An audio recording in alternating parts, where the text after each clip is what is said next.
to pontificate or not? This time, episode 35 of Horrible Writing. That will never work. You can't push that. Seriously? Don't. Oh my God, that's other things you can do. That's bad. You probably should find other hobbies. You ever learn how to spell? Stop. Be happy. Quit while you're don't. Don't bother me. I've seen. Do you really want to do? And my grade. Give it up.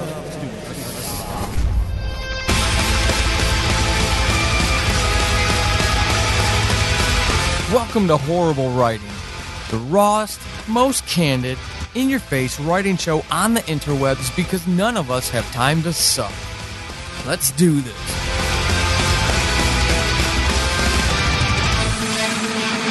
Hey everybody, welcome to episode 35 of Horrible Writing. I am your host, Paul Sading, and hi, shout out to those of you out there in video land who are maybe checking this out on YouTube. Those of you who are, I don't want to say just a podcast audience, but who found this show and maybe listened to the show via podcasting. I also have started recently doing a YouTube-based version of it. I throw up videos as well. So, hey, seriously, if it feels more personal to actually see the person behind the mic, this is not a static video where you just see the artwork and that's what you get. This is me. You get to see me in all of my glory. You get to see the goatee, the power of the goatee. So you will notice that these standalone episodes where it's just me not interviewing a fellow author. Oh, I can't say that yet. But an author, you'll notice that they'll be a little looser. I'm not going to go back and try to edit audio and video. Sorry. This is a free podcast. I've got 6 other podcasts, 4 books in the works. I don't have time to edit all that stuff. And honestly, I don't know if it would add anything to it anyways. This is about us, right? And being a community and empowering each other through candor. That's what it's about. We're here to pick on me. Sometimes when I'm writing, I used to type. I don't type anymore. I just do all dictation until I get to the editing phases. But I used to type. And if you're a writer, you may have experienced this. You may have not experienced it. But there will be moments when your hands are on the keyboard and you're so deep into that story. You're in that character's head. You're in that character's world. That battle that's going on, that love interest, that the fanning the flames of war or the flames of passion. And you're just, stuff is falling out of your brain through your fingers into that keyboard, and it feels good. Oh, it feels good. Now, admittedly, now that I'm dictating, I don't necessarily feel those moments in the first draft. When those come, they come usually in the editing phase when I've got that tactile connection. My hands are on the keyboard again.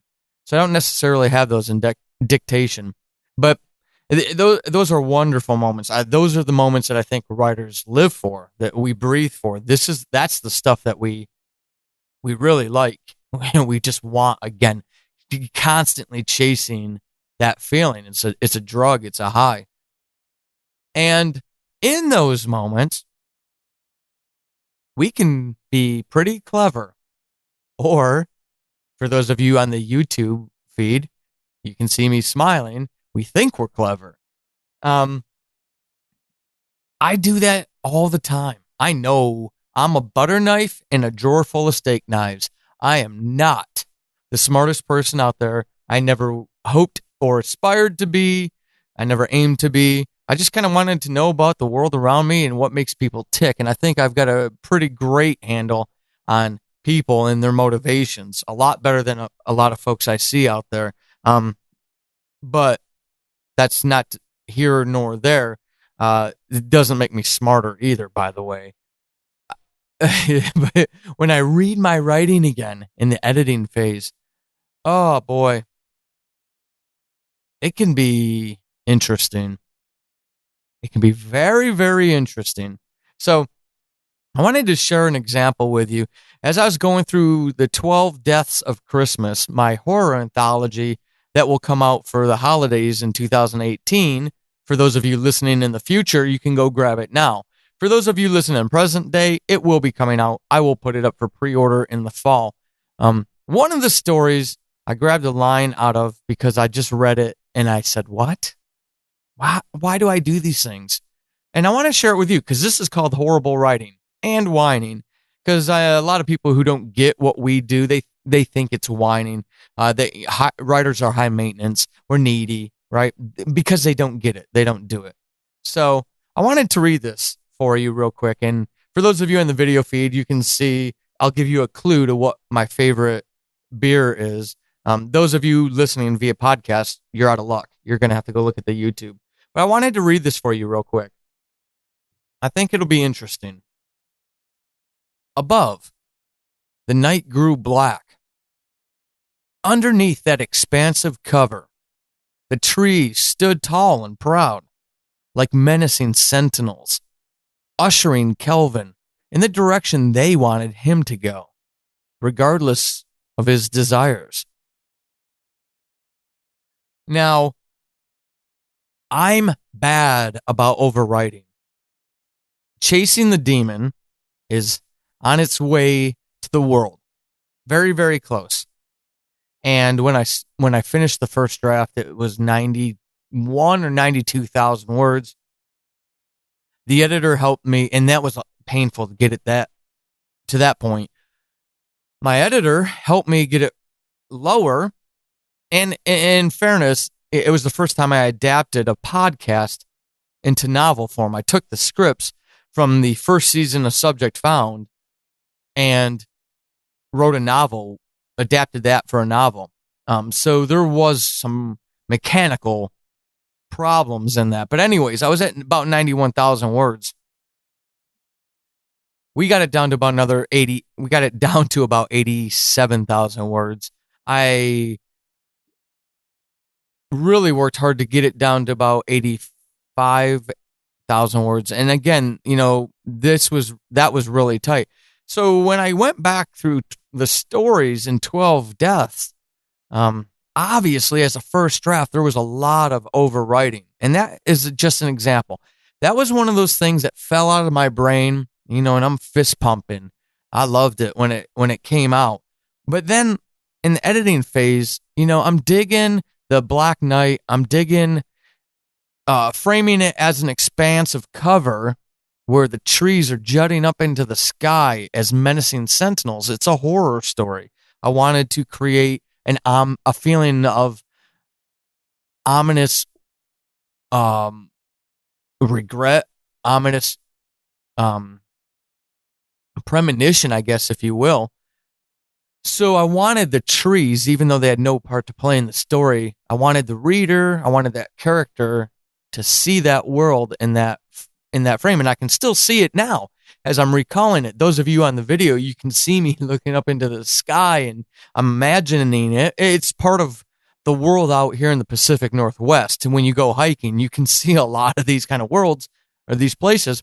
And when we've stayed in cabins during the winter out here, out toward Mount Rainier, by the way, if you're not from the area and you want a great getaway to do some writing, fly out to Seattle, rent a car, make sure you reserve the cabin first, rent the car and head out to the Rainier.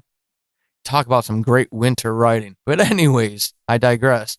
The trees ushered Kevin in the direction they wanted him to go. It's not the best sentence in the world. It's not the worst part of that sentence or any sentence. I've written some shitty sentences, so that's not the worst. But so I've tried to show what's going on. I've tried to convey that Kelvin feels called. He feels almost helpless, as if he doesn't control his own fate, his own destiny. The world is doing that for him. And of course, a horror story, it's leading him to something horrible, something bad, right? And then that tag at the end, because I can't shut up. Regardless of his desires. Regardless of his desires, really? I mean, How amateurish is that? Why? That added literally nothing to that sentence. We already know that because I just said the menacing sentinels that are the trees were ushering him. He felt it. I'm letting you, the reader, interpret that how you want to when I cut out the regardless of his desires. When I had that in there originally, I was putting you way too far into Kelvin's head and telling you where he was at. And it strips you of the power as a reader. So, writers, I share that story with you because I want you to look at your own writing. When are you doing that? When are you taking all the room away from your readership and drawing those conclusions for them? Give them space to play on the playground. Let them play around a little bit. Let them determine elements of that character's story. This is a partnership, writer and reader. We're in this together. Now I'm singing a bad pop song. We're all in this together. We're in this together, the writer and the reader. We owe it to those people who like what we create to give them that playground and let them be part owner of that story in their own way. And if we're telling them everything, which you've just heard, and trust me, that's not the only example. I'm guilty of that. I think a lot of us are. So I want you to look at your own writing. And I want you to look at it with a critical eye when you edit it. Where are you filling in all the blanks and taking away, stripping your readers of their ability to have their say in the matter? Look at that. And then let me know. And you can let me know by going over to paulsading.com, clicking on the contact tab, sending me an email. I'm looking to interview writers for the later part, or for the summertime, basically.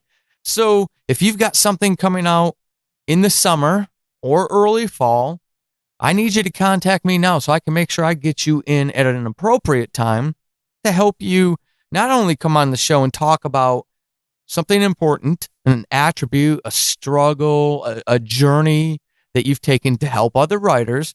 If you're listening to this, you listen to the show, you know what I do with those author interviews.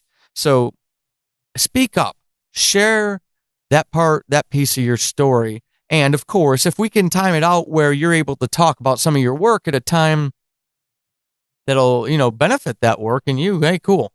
We all win. And that's what it's about. Empowering through candor each other in the writing community. Now, the last time I did one of these standalone episodes, I forgot my tagline at the end because I was looking at my camera, getting all nervous. Nah, I apologize. I will not forget it here in episode 35.